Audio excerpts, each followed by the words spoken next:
My name is Abu Azeez, and you are on to the Abu Azeez Podcast.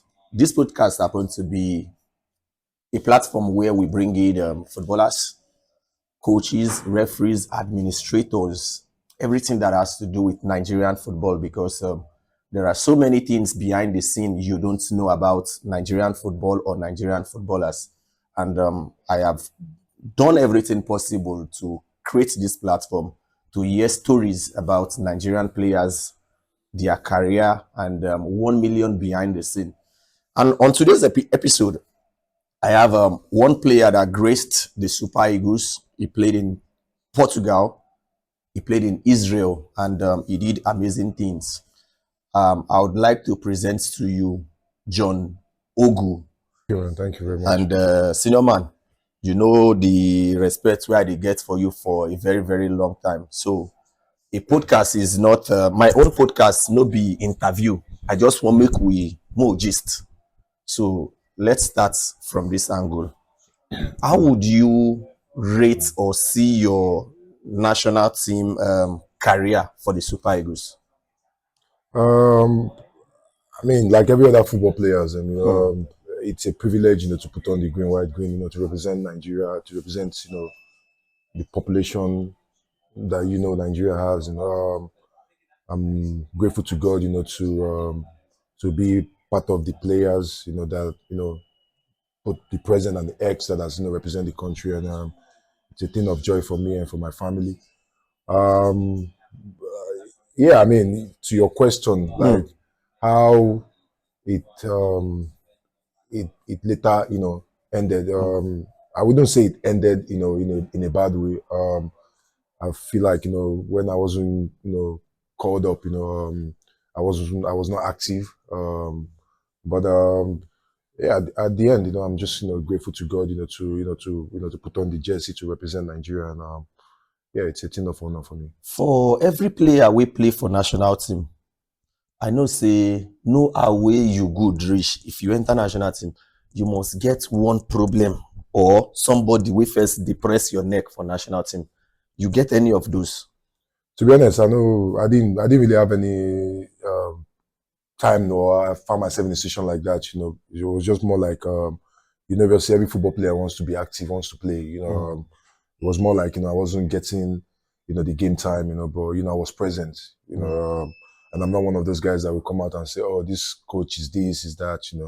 I'll just stay focused and try to do my thing, and when I get the chance, to give my everything. But in the Super Eagles, my time there then was amazing. We had so many talented players. Very friendly. We love each other, so we're like big family. From the players, from to the what's it called, the ones that are in charge of our kids and everything. We're like big family. So yeah, I never had any anybody that that gave me any challenge and everything. So, Yeah, what would you call your longest night during your time with the Super Eagles? Your longest night, one of the nights you would not want to remember, or you just don't want to talk about it. No, I mean every time I get I get called up and I don't get a minute.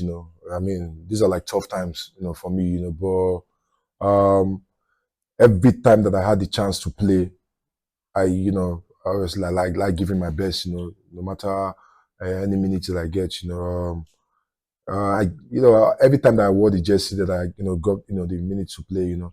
I mean it was a thing of joy for me. But I know a lot of people probably want to.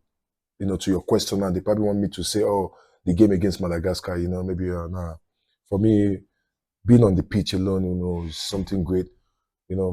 Mistakes happens in game.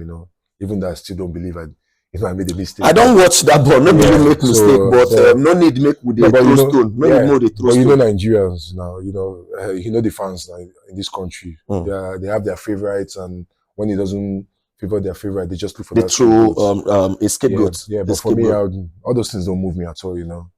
But yeah, you're someone that I know that once in a while you come on Twitter to check to tweet or to just. How do you feel as a Nigerian? You come on Twitter and you see Nigerians, especially the sports journalists, and they are throwing tantrums How do you feel as that kind of person? To be honest with you, me, I'm not one of those guys that, when I come on social media, I see what people, tweet about me. I'll just, I'll deactivate my account, or I'll like, we are from streets. They touch you. They touch me. We are from streets, like I can even join in the whole conversation with you. Do you get?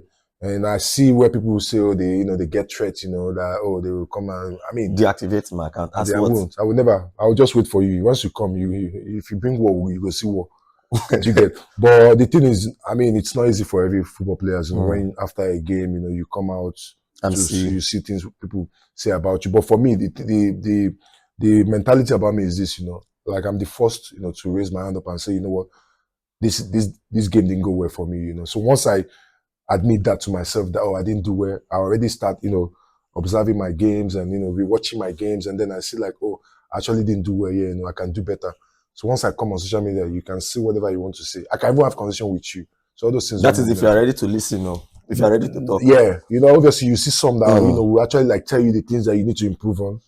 Then you want to have a conversation with them. Then you see some that will just, they want to insult you and everything. But you're talking about your time in the Super Eagles. Do you think there was any decision you might have taken or you should have taken that would have gotten you more play time or more longevity? I feel like the sacrifice that what I sacrificed for the national team, when I come to the national team, with the way I trained, with the way I, stay dedicated, to the national team, I think I should get more playing time than, not actually getting it, because the thing is, it's tough, for a football player, it's really, really tough. You come to the camp and, everything is going fine. And then on game day, you don't get the chance to play. And when you're on the bench, you're supposed to come in. So at the time, I felt like it was more like, oh, okay, there's favoritism, what's it called? I'm like, okay, no problem. What can I do? But I just, like I said, I was very happy that every time that I got the chance to play, you delivered. I did my best.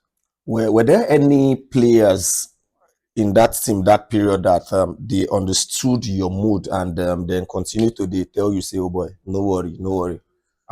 They did, but I think I showed them one time, it was more of like, I think our World Cup qualifier or Nations Cup qualifier, we already qualified. And then we had a game against Seychelles, in Seychelles, right? So we're expecting that, oh, okay, we, the people were not the two get me to get the chance to play. And then boom, we saw the same starting 11 again in the first 11 in that game, So me, I went to warm up, and then when I came, I just, pulled off my bib and I threw it on the floor. Like I almost tore it, So many of them on the bench just saw that, they were like, oh, this is actually like it painful. Yeah, you get. But I think at the end, the coach has his decision to make. Now, talking about coaches, do you think the local-based coaches or the foreign-based coaches, which one they good enough for the Super Eagles? See, no disrespect to our coaches or to anybody that is in charge of the Super Eagles. I feel like you can't give what we don't have. We have the coaches, no doubt, but do they get the support from the NFF or from the management or whatsoever, people that are in charge of them? Or I don't think they do. So the thing is, obviously, foreign coaches to me is not obviously like when I say foreign coaches, you know what I'm saying now? Like, no, talk them well. No, but when I say foreign coaches, of course, maybe our present coach now obviously is not from Nigeria. If you check his CV, you might not compare his CV to our local coaches, But I feel like our local coaches don't get the support that they deserve. And like I said, you can't give what you don't have. You get, and I feel like it starts from the top. So, what's your take on the present Super Eagles coach? And to be honest, I think he's doing well. He still has a lot to to show to the to the fans that he can actually deliver. we have 2 games coming up now, you know, which is very crucial. Yeah. If he gets the win, you know Nigerians, everybody will, you know, we applaud him and obviously show him support, you know. But I feel like you can't judge him with what happened in Chan. You know, obviously, no disrespect to the players, you know. I watched the game. I feel like, you know, we lack a lot, you know. There's a lot that we need to, you know, to teach, you know, the local based players, you know. And like I said again, you can't give what you don't have. You know, they need support, you know, and they don't get the support. So yeah. I would go back to this Chan Eagles, but before I go to the Chan Eagles, if Nigeria no qualify to this World Cup, who we suppose blame? I think you have to blame everybody involved. You will not. I won't come out here and say, "Oh, you have to blame the coaches or you have to blame the NFF or you have to blame the players." I think everybody involved, you know, is to be blamed, even the fans as well too. Yes. You know, but I know the fans will tell you like, "Oh, are we not the one cheering for you guys? Why would you even involve us into it?" But why I mentioned the fans is because, you know, in football, good or bad, you have to, you know, keep support. You have to be there. Yeah. Like we talked about players, you know, going on social media to see what you say about you see about them. them. You know, many Every players player do they that. see these You get things. They see so.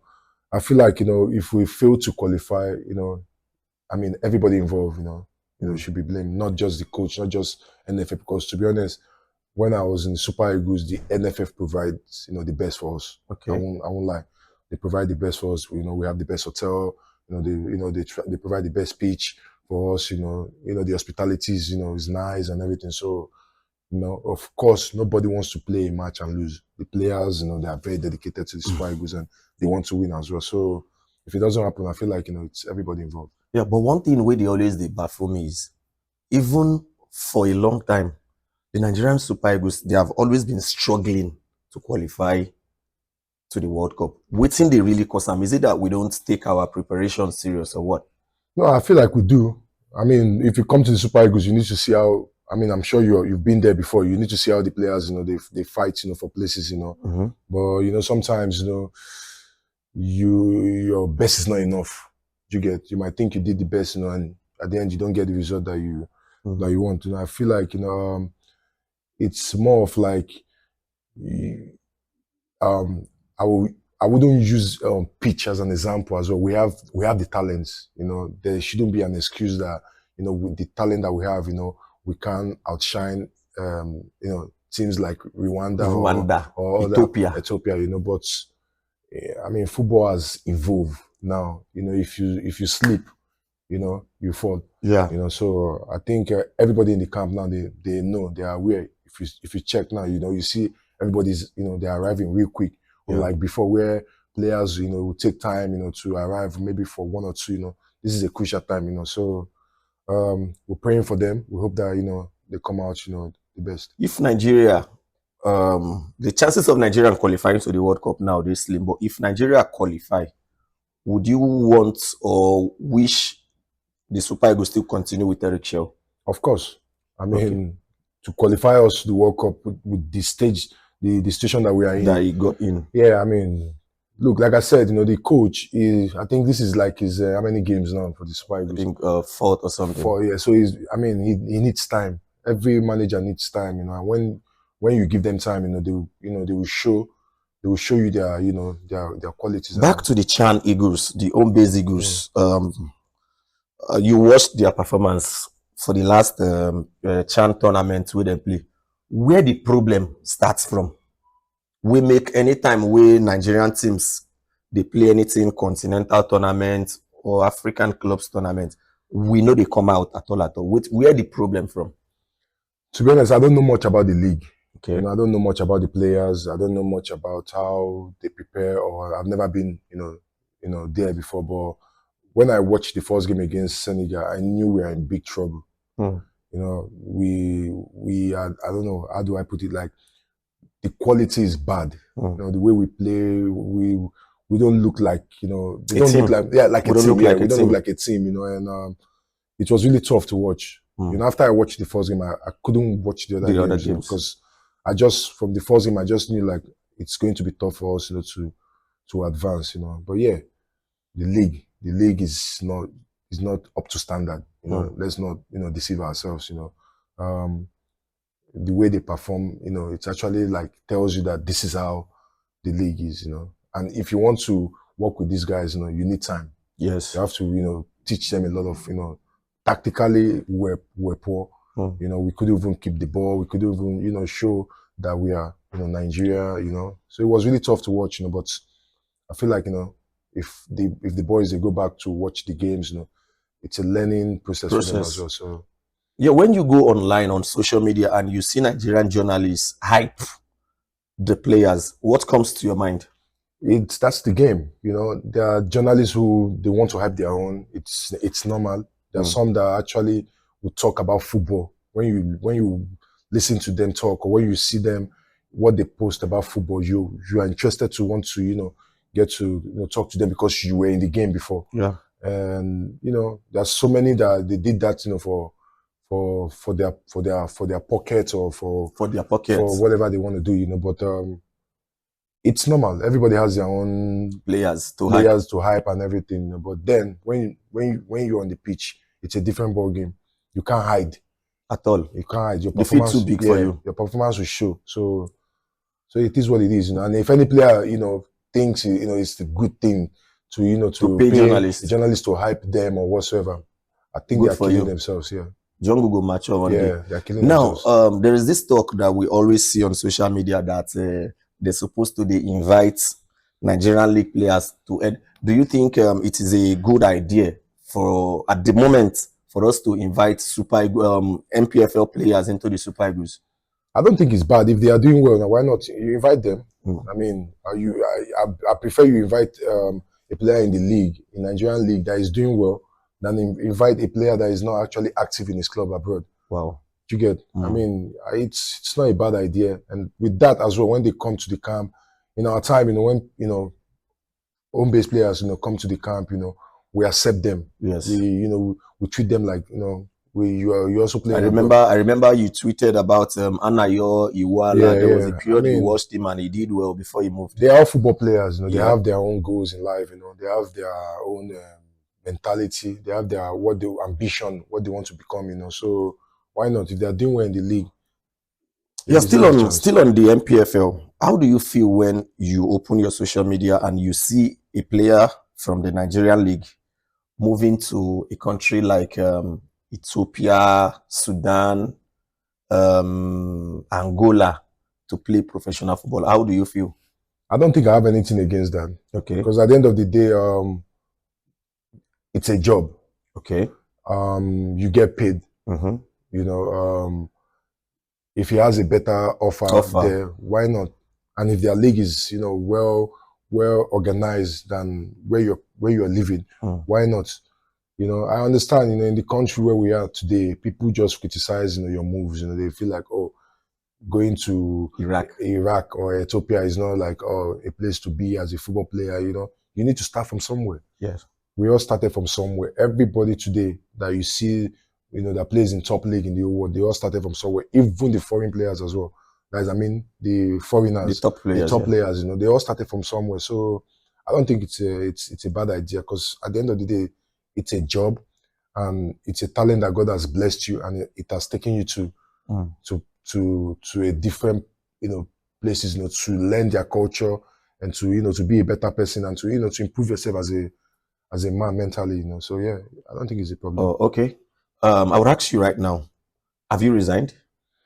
That's a tough question, Okay. I think last time I played was in Israel in second league. Okay.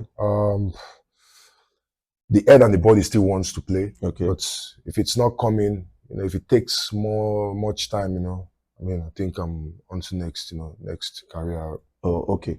Along the line, like 2 seasons ago, you saw players like Ahmed Musa, Brown Ideye coming back to the NPFL. Did it ever occur to you that make I try the NPFL? Look, I feel like, if you want something, if you want somebody in your team, or you have to be professional about it. Okay. And I feel like that's what we lack in our league, or the league management or whatsoever. They lack this. I don't know why. If you want a player to come to your league, we see what's going on in world football today. In Brazil, the Brazilians. If you're interested in a player, you make a call. You reach out. You reach out to their management or to their agent, and you know, you don't know. You get. I don't have anything against our league. You know, if they did well, if they wanted me in their team or whatsoever, make a call. Okay. If I want, fine. If I don't want, I'll tell you. But the thing again is, I feel like there's a lot that we need to change in the league. Okay. I mean, obviously, you saw what they did recently. Came out, to tell Nigerians what's going on in the league. In the league, there are people that will come out, they will still criticize him that he didn't say, say this it's before. into talk. Yeah, but they don't like to hear the truth. So at the moment, what do you think we can add to the NPFL to at least take the NPFL to a certain level where some professionals would be calling themselves that guy will go back to the league? First, we need to change the facilities. Okay. The pitches are not up to standard. Okay. You can't be playing on synthetic. It's not everybody that loves to play on synthetic. The league management needs to improve. A lot of things. They need to help the players as well. You can't be, as a player, you can't be playing football and you don't get paid. That's tough. That's really, really tough. You can't function without getting paid. I mean, they delay your salary and everything. We know abroad they delay salary as well, but you cannot, stay in a team and you don't get paid for like 2 months, 3 months. No, you can't function. You can't give your best, and that's the thing the fans don't see. They just the fans just want you to deliver. So I feel like the board, they need to change a lot of things. They need to. What's your take on when somebody said the AFCON is not a major tournament? Oh, Jamie Carragher. Yeah. That's the thing, because they don't rate we Africans. They don't rate us in any way. It's just God's grace that, you see us out there playing, professionally, and we're, we're using the talent that God has blessed us, where we came from, how we struggled to be where we are. And then we put that in our games, and obviously then they worship you. No tournament is too small. Okay. Any tournament, every tournament, even the Unity Cup Nigeria won recently. Yeah, it's a major tournament. It's a major tournament. Very, very important, and it boosts the confidence of every players, and the management. So what, we need to step up. If we can do this here, we can do it. Well, what would you say happened to your deal in Almeria? A lot of things. It's just more like people that I trusted. Okay, let me just put like in my career, a lot of people that I trusted, they failed me. But I had to bounce back, because I'm a winner. I want to be the best in anything that I do. I want to be at the top in my games. I want to improve. I want to, America issue is a long story. I said people who I trusted failed me. First was we had a team in Lagos, First Stack. There's a man, I wouldn't say a guy because he's someone that I have so much respect for, Mashambre. I know him. Ex-player. I know him. And so he was one managing the team, Flying Sport Academy. Flying Sport, yeah, I know Flying Sport. When I was in Slovenia, that's where I started my career. When I was, yes, I know. 18. So, they took me there. They did everything for me. I wouldn't come here and tell you like, oh, they're actually like a bad person. No, they were there for me. They stood there by me, which I appreciate. So when my contract was going to end in Almeria, we had this Spanish guy who came to my team in Slovenia to negotiate with the team that they like me. Okay. Like he wants to help the club, financially. But he likes me as a player. Me as a player to come in. He wants to take me to Spain, So Almeria. He paid the club, off in Slovenia. He paid the club off, and took me to Spain. So then I had like a 6 month left in my contract. So then Flying Sports, they had this Italian guy that that was working with them. So they came to Slovenia. They brought a third division contract, a third division contract from Belgium. From Belgium, because I think they had like branches. They had like a what's it called, like some percentage in the team. Okay. Belgium, Union Saint Gilloise. Yeah, that Boniface played. Yeah. So they had then they were in third division. So they came with the contract and they promised me. So that was why I said people I trusted, they failed me. So they promised me that if I have a good offer, that they will let me you go. I wouldn't blame them too, because if I was if I was in their shoe, I would do the same thing too, obviously. But me as a player, I was young, naive. I didn't see it that way. So then the Spanish guy took me to Spain. Yeah. I signed for Almeria. Okay. So when I signed for Almeria, I told Masha, because it's the one that I'm more closer to, you know. So why I said they failed me, or he failed me, was I was expecting him to be by my side. Cover up for you. Which is more like, you know what, talk to the Italian guys and tell them, like, you know what, just let it go. You know, but obviously it's tough. It's business, you know. So they refused. My dad came, you know, begged them. They refused. I went to Portugal. They refused. So I ended up saying, you know what, okay, since this whole thing, okay, so what really happened was like, then I came to Nigeria for holiday. Okay. So I signed for America for 5 years, came to Nigeria for holiday. They sent me documents for me to go to the embassy to get my visa. So while I was processing the visa, the Belgium deal, they now went to the Belgium to register the deal. So it was more like I'm a player from the Belgian club. Already. If they want to speak to anybody, they should speak to the Belgian club, the Belgian team. So it was more like I've signed 2 contracts at once. You know, so it was a tough decision. It was a tough situation. Wow. But then what happened? I went to Belgium. Actually, I was supposed to fly to Spain, but I flew to Belgium. Okay. So I got to Belgium. The Saint Gilloise now, they have one team called UPenn. Okay. The team Henry played.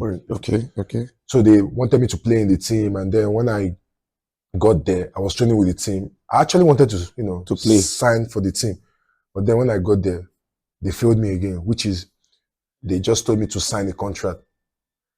I should sign the contract without the presence of your lawyer, or the Italian guys, nobody. So I said, no, this is not possible. It's not professional. Yeah, I made a mistake before. I don't want to make the mistake. And I spoke to the Spanish guy. So he brought a lawyer. The next day, he took me to Portugal. So I got to Portugal. I was training with the team in the 3rd division. So while I was training with the team on synthetic, you know, I started feeling pain on my knee. Which was normal. You know, so my knee was swollen, and, you know, everything was like very complicated. So while I was training there, while I was, you know, treating myself and everything, so thank God, and I got my ITC from the Belgium Federation and everything. So I'm more like a player from the 3rd division in Portugal. In Portugal, yeah. So while I was training with the team, then America called again.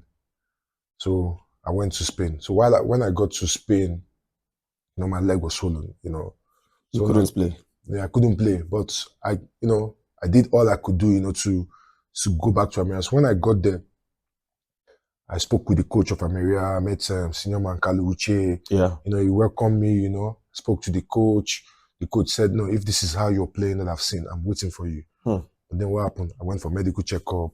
So while I was waiting for the result came up. They said, no, like, you can't use that leg. Yeah, there's a problem in my knee, and you know, something tough that will keep me out for like 3 or 4 months. And America needed a player to be playing immediately, because they were, you know, they were struggling then. In the relegation zone. So I went, you know, but because of the president loves me, he said, okay, you know what, that they will help me, you know, they will help me for, you know, the surgery and everything in Spain. And they did actually. I recovered, and after I recovered, it was just more like 2 games left. They already relegated, so I couldn't play. Just to tell you the kind of player that I am, the person I am. The 2 games I was there, I was telling them, I said, look, I want to play. You want to play? You get, like, I want to play. You know, because I watched so many games in La Liga, and I'm like, now your style. This is my style, and this is where I belong to, you know. So it was a long story. I just believe that people failed me, but the most important thing is you are alive. Yeah. What would you say happened 2020? How did 2020 affect your football career? 2020, what happened in 2020? Coronavirus. Oh yeah. I was in Saudi Arabia. Okay. You know, I signed for a team at Adala, and you know, they converted me to center back. You know, which I love. Okay. You know, because for me, I'm that type that I've played in opposition. I won't lie to you, in my career. You know, so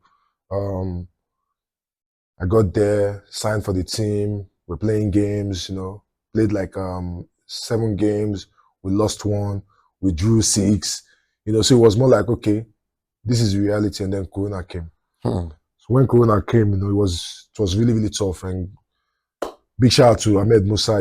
He found a way to to fly us into Nigeria, which we came back to Nigeria. He was playing in a big team, Al-Nassr. Yeah. And my team can't afford me, a private jet, to fly back to Nigeria or to leave Nigeria back to Saudi, So Musa left from Abuja to Saudi, and I was in Lagos, and there was no way to fly back.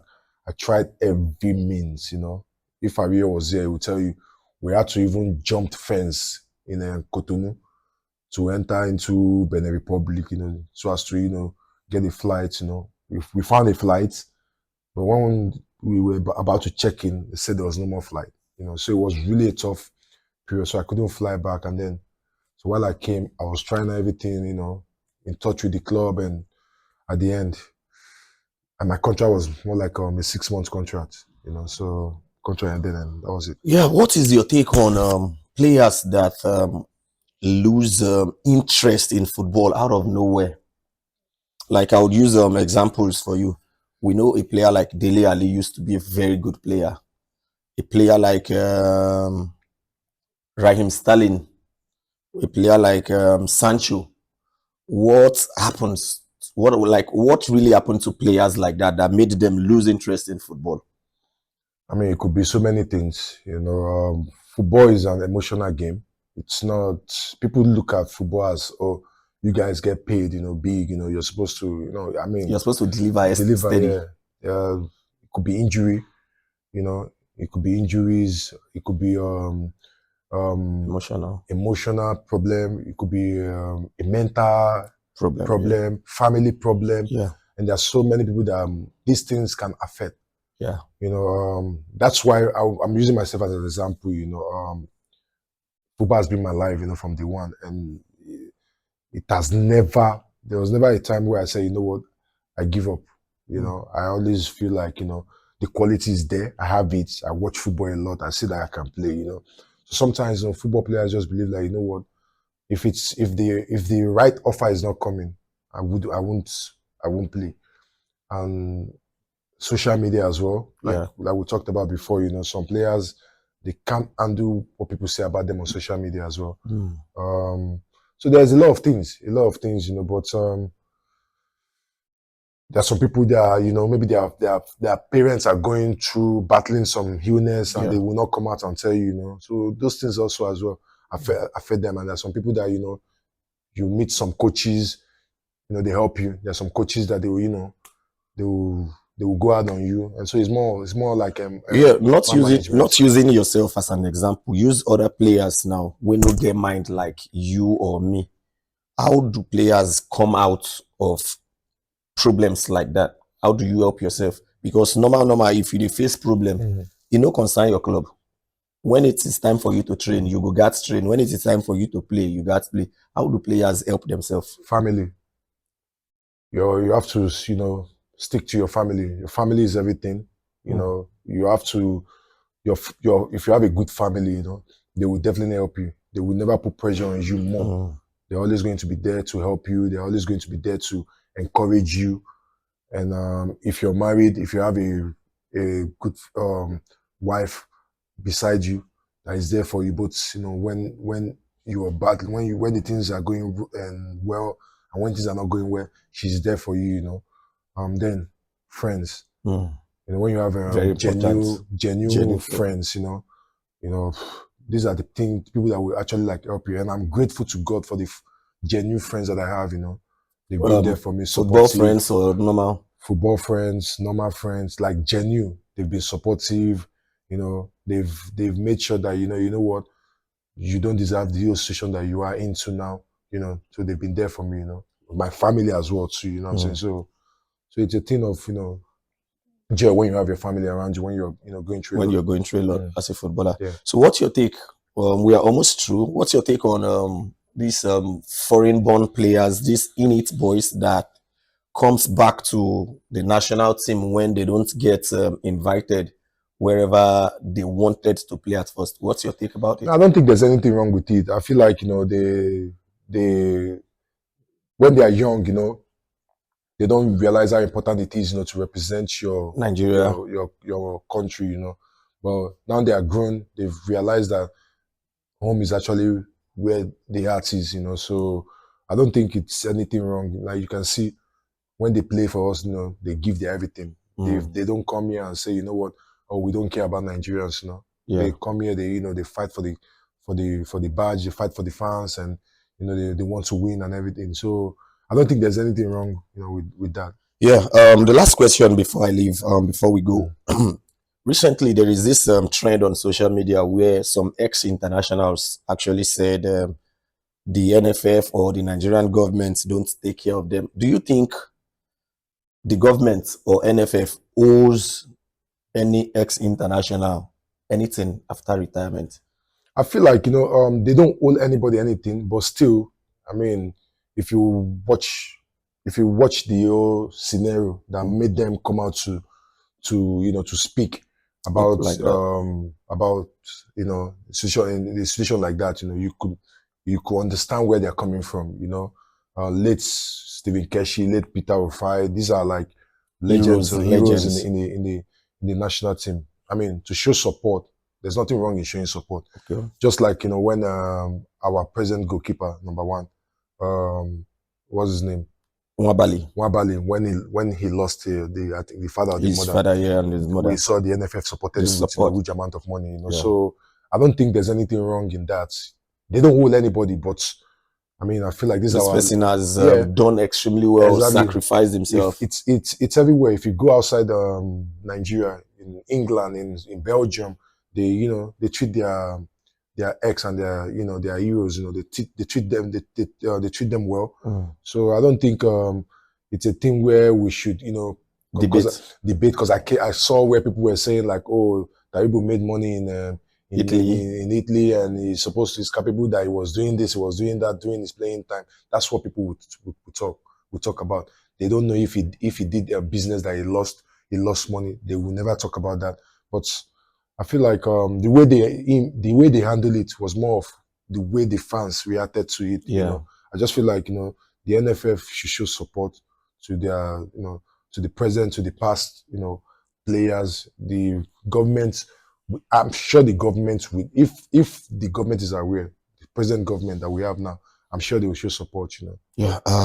Cinnamon, it's been a pleasure hanging out with you and getting stories from you, and I'm sure everybody listening, watching, they must have been happy with what they've had. They've had some undiluted stories from you.